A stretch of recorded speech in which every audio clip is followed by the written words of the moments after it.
Hey everyone, Shazam's back again. Last episode in my media journal series, I talked about how I had started watching the anime Bleach alongside reading the Chronicles of Narnia, and so I finally finished season 1. Now, I do have to admit, I kind of cheated. This is supposed to be Media 2026 bingo, but I made that bingo all the way back last year in October, and I started watching the show in November, so I kind of got a head start on it. Please don't cancel me. It was just, I was a little too excited to get into it. But now with that out of the way, let's get into it. So, Bleach, written by Tite Kubo, follows the adventures of misunderstood high schooler Ichigo Kurosaki, who has the uncanny ability to see spirits, the souls of the departed. And one day, he finds out about this new type of spirit, a very dangerous one called a hollow, when one of them threatens his family and starts attacking them. When this happens, he meets a soul reaper named Rukia Kukichi, who, in an attempt to slay the hollow and save Ichigo's life, transfers her powers over to Ichigo. Now he's become a substitute soul reaper and has to cleanse all these hollows in Rukia's place. So it's very much like a dynamic between someone who has all the power and someone who has like all the intel, but they're kind of like a clashing personalities and they have to work together. And like all, shonen action series, more characters with unique powers are introduced over the run. I mentioned in my last video that Narnia helped define my taste for fantasy, where it'd be like low fantasy settings. People from contemporary, our world, go on adventures and find out about the magical aspects of the world they live in. And Bleach is a clear-cut example of that. In Bleach, beyond our world is the Soul Society, where Soul Reapers live and where spirits go after they die. Sometimes when a spirit lingers on our world for too long, they become hollows. So the Soul Reapers descend to take care of them with their swords, called Zanpakuto. Sometimes it's just used as a weapon, like how it's usually done against hollows. But other times, they have a stamp on the hilt, which they just bop onto any, spirit that needs purifying to help it pass on to the Soul Society proper. Towards the end of the season, it's revealed that each Zanpakuto has its own name that, when uttered, totally strengthens the blade. It gives it a unique, a design and appearance, and it just absolutely totally amplifies the power that you use in combat. And I thought this all sounded kind of familiar. More on that later. Unlike Narnia, Bleach's themes are less about life and more about death. Specifically, things like grief and moving on. Ichigo, like I said earlier, he has the innate ability to see spirits, and he treats these spirits respectfully and tries to help them pass on to the next world as smoothly as possible. He also has some guilt about being responsible for his mother's death, which he then confronts by fighting the Hollow who is actually responsible for it. His classmate, and I'm going to butcher this name, Orihime Inoue, lost her brother in a freak accident, and her brother would continue to watch over her as a spirit in this world until eventually she stopped praying for him, and that caused him to go crazy and turn into a hollow. There's another character named Uryu Ushida. He's from a different clan called Quincy's. They're the human equivalent to Soul Reapers. But basically they kind of perpetuated this cycle of violence because they didn't believe that hollows and spirits equally deserve to be purified. They just thought they should all be killed. It didn't matter if they were violent or not. They were a spirit, so they should be killed. And so the Soul Reapers wiped them all out. And it's oh no, I perpetuated a genocide, and now my clan got genocided, and now there's a cycle of violence. How am I going to get over this? Even Rukia has some of those themes of loss in her character, because the only reason she's still alive right now is because she had to give up her Soul Reaper powers to Ichigo, and now she's kind of just living in the mortal world kind of just dreading the moment that the rest of the Soul Society catches on that she's, slacking. She's just goofing off, and they're going to bring her back to the Soul Society to execute her, and she's just dreading that. She knows it's going to happen, just waiting. It's a lot more subtle than what Narnia is doing. Narnia is obviously doing like a Christian allegory. This is doing its own thing, somewhat inspired by Shinto mythology and the Shinigami. But it's not that much more subtle. It's like a Saturday morning cartoon. It's still running at that vibe. The show starts pretty episodic, just doing random side quests and explaining the logic of the world to both Ichigo and you, the audience. That is about until the last 5 episodes, where, like I mentioned before, after overstaying her welcome on Earth, Rukia gets taken back to the Soul Society to be executed because they're super cruel. Like, they're the good guys, but rules are rules, and it's harsh over there. After this, Ichigo goes through a really introspective training arc under the mysterious shopkeeper Urahara. And during this process, it's grueling. He almost becomes a hollow himself, and he finally unlocks his full spiritual power by learning the name of his Zanpakuto, which is Zangetsu. And his katana goes from like being overly thick to just, that's a giant knife. That's not even a sword anymore. It's much too large, too thick to be called a sword. It's like a slab of iron. With his new powers unlocked and his friends rallied up with their own powers right beside him, they venture into the Soul Society to save Rukia.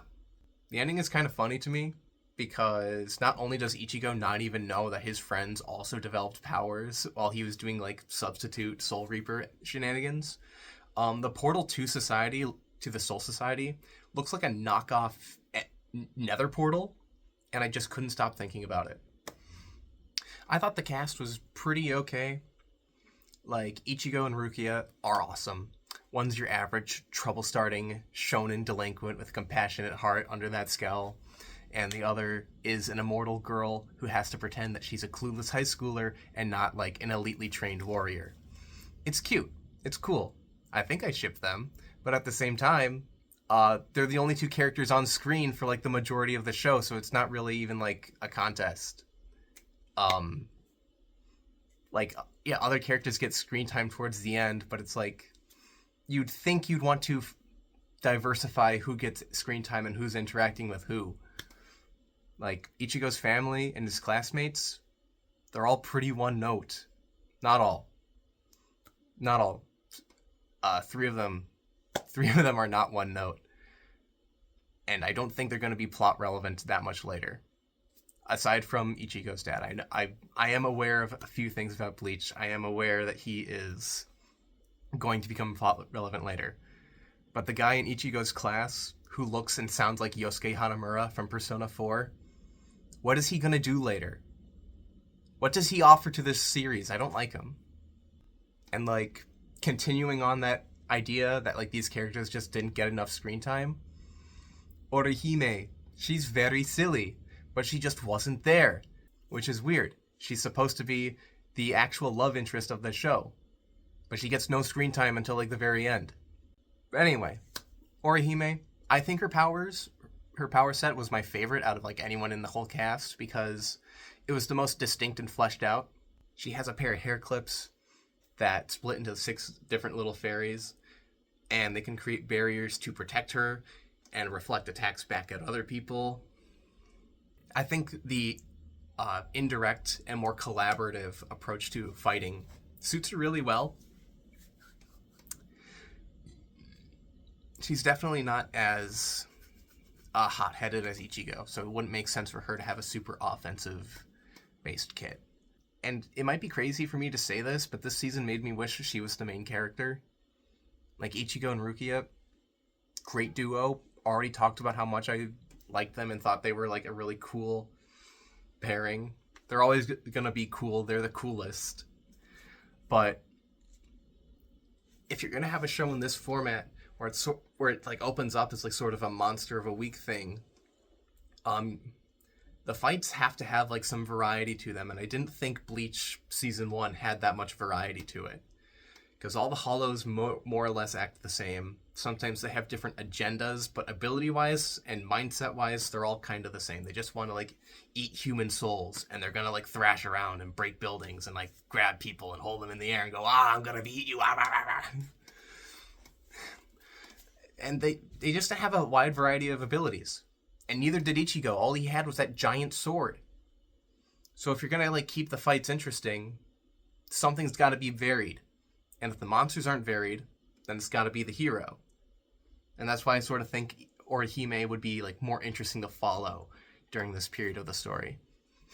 But end of season 1, you know, Ichigo unlocks his full potential. We have more characters with, like, diverse powers, and we're entering the Soul Society, which will be full of other Soul Reapers who have their own Zakpaktos, with unique personalities and abilities.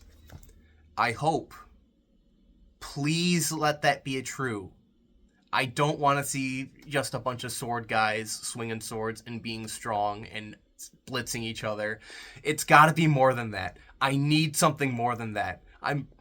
Please. I think my favorite cast member of the show, you know, character-wise, was Uryu.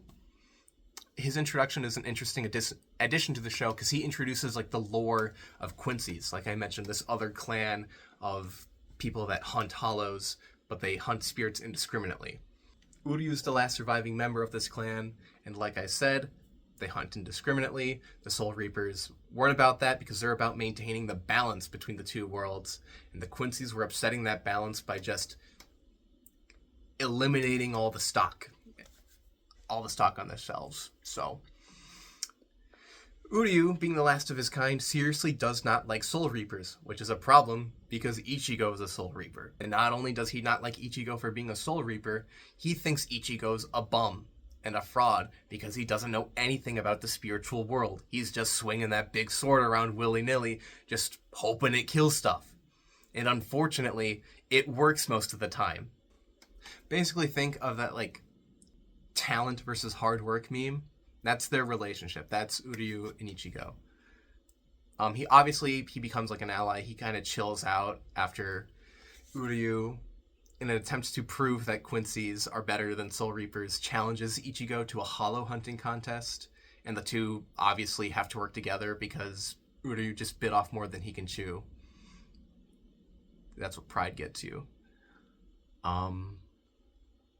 He's got this chaplet looking bracelet thing that turns into a giant spiritual bow and arrow which he fights hollows with. It's not as interesting as Orihime's power, but it's got long range and it packs a punch, so it's, you know, it's diverse.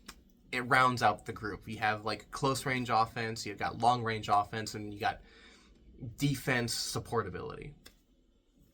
And despite being, like, the edgy anime rival character, his, like, hobby and special craft he does outside of combat is sewing. And I find that just real. It's so honest. I like him. I like this character. I hope nothing bad happens to him. I hope he doesn't become slanderable. Also going to dedicate a quick shout out to Chad and Urahara. Chad doesn't really have any spiritual powers. He's got awareness, but that's about it. And his arm also turns into, like, a hollow arm, and he can, like, punch hollows with it. He just needs to, like, to know where to punch, and he'll punch good. Urahara, he's a weird little shopkeeper. I think they say he's not a Soul Reaper, but still has his Zanpakuto. I remember that being, like, a thing mentioned in the final training arc, which was weird, but not as weird as the fact that he uses unpaid child labor.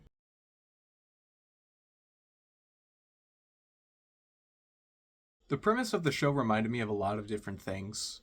Danny Phantom, easy go-to. Teenager dies, and he gets ghost powers, and he has to fight other ghosts that come in from another world.